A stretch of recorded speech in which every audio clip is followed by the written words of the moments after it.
السلام علیکم ورحمۃ اللہ وبرکاتہ۔ الحمد للہ رب العالمین والعاقبۃ للمتقین والصلاة والسلام علی سید الاشرف الانبیاء والمرسلین نبینا محمد وعلی آلہ وصحبہ ومن سار علی نہجہ الی یوم الدین وبعد۔ معزز ناظرین کرام و مشاہدین ادام، اس سے قبل ہم نے چند قسطوں میں عید میلاد النبی کے بارے میں گفتگو کی تھی، اور عید میلاد النبی منانے کے تعلق سے جو دلائل پیش کیے جاتے ہیں، ان دلائل میں سے 9 دلیلوں کا ہم نے جواب بھی دیا تھا۔ انشاءاللہ آج ہم مزید دلیلیں آپ کے سامنے بیان کریں گے اور ساتھ میں ان دلائل کا جواب دینے کی کوشش کریں گے۔ جو عید میلاد النبی مناتے ہیں وہ کہتے ہیں کہ ہم رسول اللہ صلی اللہ علیہ وسلم کی محبت میں ان کی پیدائش کی خوشی مناتے ہیں، اور جو ایسا نہیں کرتا انہیں رسول اللہ صلی اللہ علیہ وسلم سے کوئی محبت نہیں، وہ محروم ہے۔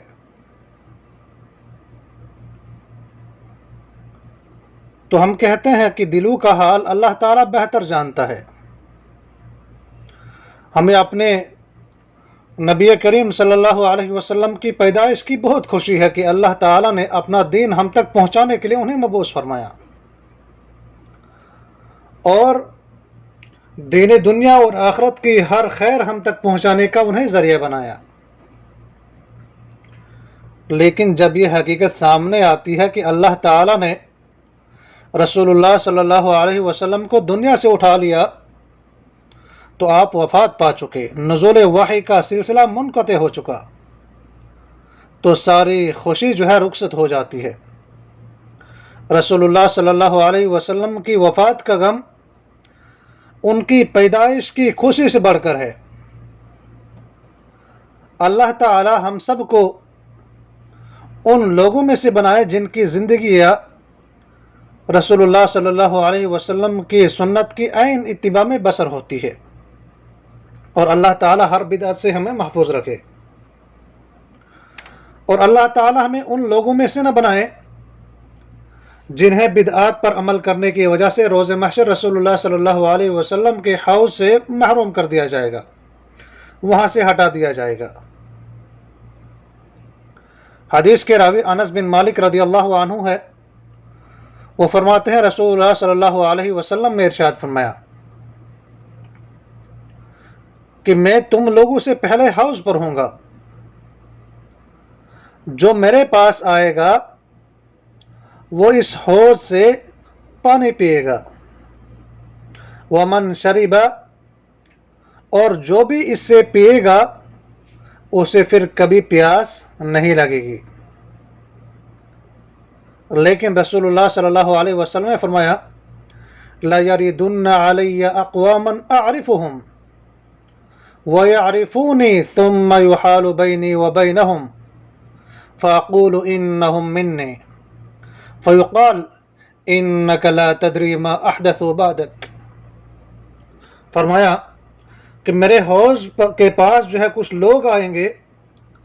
یہاں تک کہ میں انہیں پہچان لوں گا اور وہ مجھے پہچان لیں گے، یعنی کہ وہ میرے امتی ہے اور میں ان کا جو ہے رسول ہوں، اور پھر ان کے اور میرے درمیان کچھ پردہ وغیرہ حائل کر دیا جائے گا، اور میں کہوں گا یہ مجھ سے ہیں، یعنی میرے امتی ہے، تو اللہ تعالیٰ فرمائے گا تم نہیں جانتے کہ انہوں نے تمہارے بعد کیا نئے نئے کام کیے ہیں۔ تو رسول اللہ صلی اللہ علیہ وسلم نے فرمایا تو میں کہوں گا سحقن سحقن،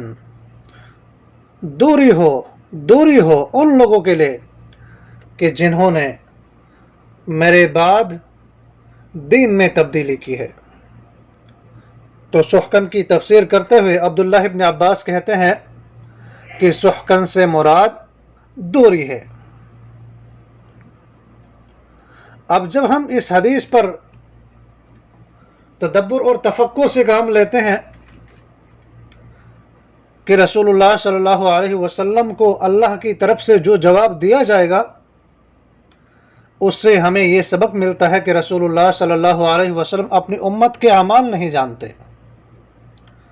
اور اللہ تعالی نئے کام کرنے والوں کو حوض رسول صلی اللہ علیہ وسلم سے ہٹوائیں گے۔ اچھے یا برے نئے کام کے فرق کے بغیر، اور نہ ہی رسول اللہ صلی اللہ علیہ وسلم نے اللہ سے یہ سفارش کرنے کا ذکر کیا کہ اچھے نئے کام یعنی بدعت حسنہ کرنے والوں کو چھوڑ دیا جائے گا، ایسا نہیں فرمایا۔ تو یہاں پر جو بات کی جاتی ہے کہ ہم رسول اللہ صلی اللہ علیہ وسلم کی محبت میں ایسا کرتے ہیں، اگر پوچھ لیا جائے کہ کیا معاذ اللہ صحابہ کرام رضوان اللہ علیہم اجمعین اور ان کے بعد تابعین اعظام اور ان کے بعد تبع تابعین اور 600 سال تک امت کے کسی عالم کو، کسی امام کو نبی کریم صلی اللہ علیہ وسلم سے محبت نہیں تھی؟ کیا محبت کے اس فلسفہ کو صحابہ کرام نے نہیں سمجھا کہ وہ اس بات کو بنیاد بنا کر رسول اللہ صلی اللہ علیہ وسلم کی پیدائش کی عید مناتے؟ یا تابعین یا تبع تابعین میں سے کسی کو بھی یہ محبت رسول کا یہ مفہوم سمجھ نہیں آیا جسے آپ سمجھے ہیں؟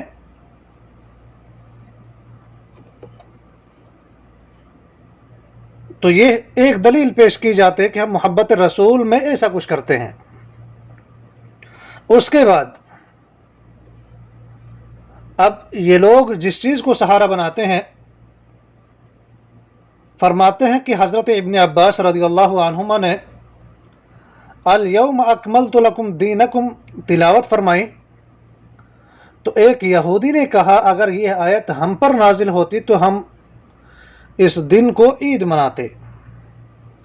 اس پر حضرت ابن عباس رضی اللہ عنہما نے فرمایا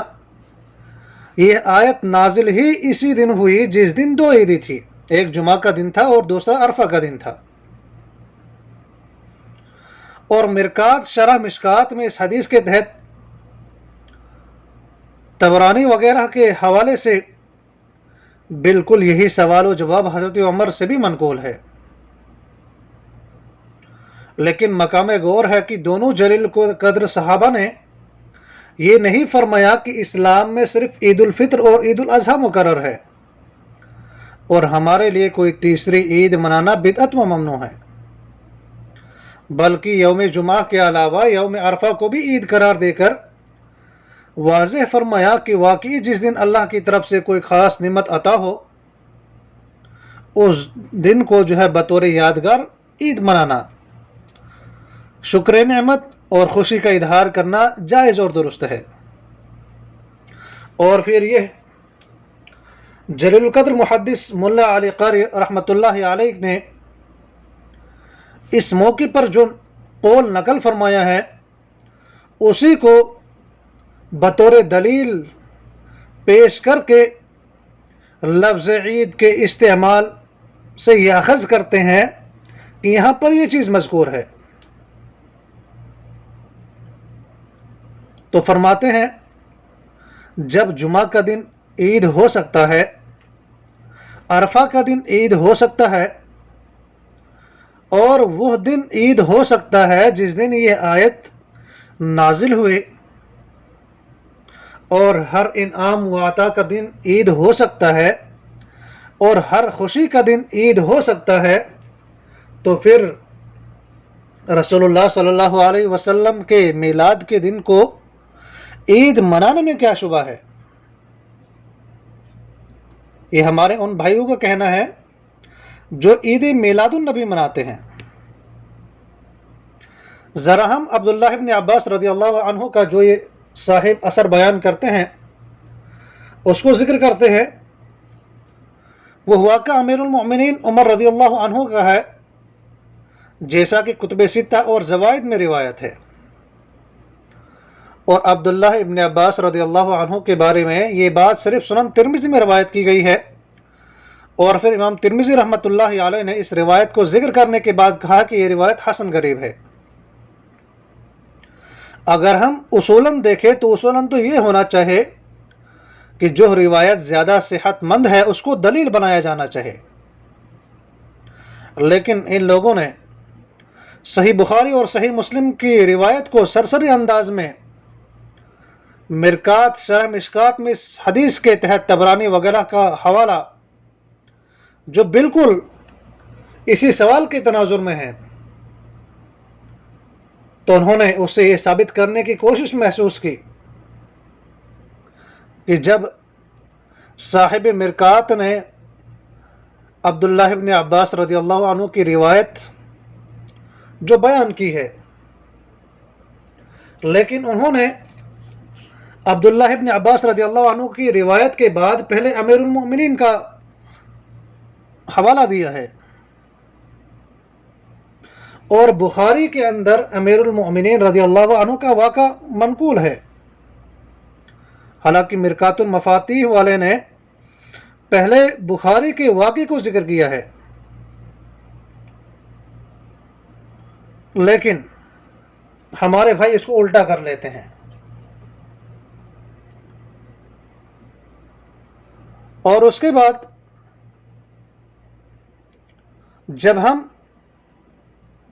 ان کی اس تحریف کو دیکھتے ہیں جہاں پر یہ صاحب مرکات کے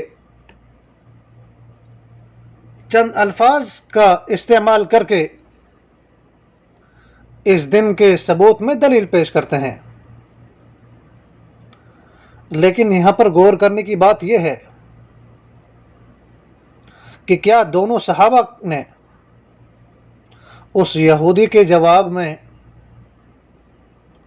یہ کہا کہ ہم اس دن کو جو ہے عید بنا لیتے ہیں؟ کیا کسی نے یہ سوچا سمجھا کہ اگر یوم عرفہ عید ہو سکتا ہے تو عید میلاد النبی والا دن بھی تو عید ہو سکتا ہے؟ حالانکہ اس کے بارے میں ہم جو ہے اس سے پہلے جو ہم نے قسطوں میں دلیلیں بیان کی ہے اور ان کا جواب دیا ہے، ان میں سے ہم نے اس کی بات کی ہے، لیکن یہاں پر اگر ہم اس یہودیوں پر جو جواب دیا گیا اس جواب پر اگر ہم غور کریں گے، یہودی نے کہا کہ اگر یہ آیت ہم پر نازل ہوئی ہوتی تو ہم اس دن کو عید منا لیتے۔ انہوں نے اس یہودی کو دن گنا کر بتایا کہ ہمیں پتہ ہے کہ یہ آیت کس دن نازل ہوئی تھی، لیکن ہماری عیدیں جو ہے وہ مقرر ہے، ہم اپنی طرف سے کوئی اور عید نہیں بنا سکتے۔ اور پھر یہ جلیل القدر محدث مولا علی قاری حنفی رحمۃ اللہ علیہ کی طرف سے لفظ عید ہر خوشی کے دن کے لیے استعمال ہونے کا ذکر کر کے اپنی عید یعنی عید میلاد النبی کے لیے دلیل ڈھونڈتے ہیں، جو کہ عجیب اور غریب معاملہ ہے۔ ذرا ہم اس قول کو بھی دیکھ لیتے ہیں کہ جسے ملا علی قاری رحمۃ اللہ علیہ نے عبداللہ ابن عباس رضی اللہ عنہما والی روایت کی شرح میں بیان کیا ہے۔ فرماتے ہیں قال الطیبی فی جواب ابن عباس للیہودی اشارۃ الی الزیادۃ فی الجواب، یعنی ما اتخذناہ عیدا واحدا بل عیدین، وتکریم اليوم تقریر لاستقلال كل يوم بما سمي به، وإضافة يوم إلى عيدين كإضافة اليوم إلى الجمعة، أي يوم الفرح المجموع، والمعنى يوم الفرح الذي يعودون مرة بعد أخرى فيه إلى السرور۔ قال الراغب العيد ما يعاود مرة بعد أخرى، وخص في الشريعة بيوم الفطر ويوم النحر، ولما كان ذلك اليوم مجعولا للسرور في الشريعة كما نبه النبي صلى الله عليه وسلم بقوله أيام أكل وشرب وبيعال، صار يستعمل العيد فی کل یوم فیہ مسرۃ. اب یہ قول کس نے ذکر کیا ہے؟ صاحب مرقات المفاتیح علامہ ملا علی قاری رحمۃ اللہ علیہ نے عبداللہ ابن عباس رضی اللہ عنہ کی روایت کی شرح میں. لیکن جب ہم اس قول پر غور کرتے ہیں تو یہاں کسی بھی کوئی ایسی بات نہیں ہے کہ جسے عید میلاد کی دلیل بنایا جا سکتا ہے. اگر ایسا ہوتا تو ملا علی قاری رحمۃ اللہ علیہ اس کا ذکر کرتے، نہ کہ لفظ عید کا معنی و مفہوم بیان کرنے پر ہی اکتفا کرتے. جبکہ یہ ملا علی قاری 1014 ہجری میں فوت ہوئے اور اس وقت عید میلاد کی بدعت مسلمانوں میں موجود تھی، اور یہ علامہ صاحب خود بھی مسلکاً حنفی تھے. لیکن اس کے باوجود انہوں نے یہاں اس آیت اور عبداللہ ابن عباس یا عمر رضی اللہ عنہم کے قول کو عید میلاد کی دلیل ہونے کی طرف کوئی اشارہ نہیں کیا. اور اگر ملا علی قاری رحمۃ اللہ علیہ کے جو الفاظ میں نے آپ کے سامنے بیان کیے، اس کے اگر کچھ حصے کو اپنی بات کی دلیل بنانے والے اگر پوری بات کو سامنے لائے جو میں نے آپ کے سامنے بیان کیا، تو ان کے ہر پیروکار پر واضح ہو جائے گا کہ کس طرح علماء کی باتوں کو اپنی رائے اور بات کی دلیل بنانے کی کوشش کی جاتی ہے. اگر ہر دن یا ہر خوشی اور نعمت والے دن کو عید منانا درست ہوتا تو صحابہ کرام اور علماء کرام ہر خوشی اور ہر نعمت ملنے پر اس دن کو عید مناتے، تو شاید اس طرح سے سال بھر میں آدھا سال عیدیں ہی گزر جاتی. تو اس طرح کی دلیلیں بیان کی جاتی ہے.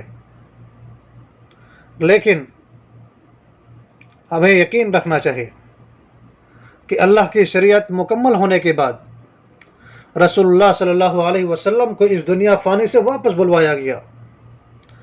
اور ان کے بعد کسی پر وحی نازل نہیں ہوئی،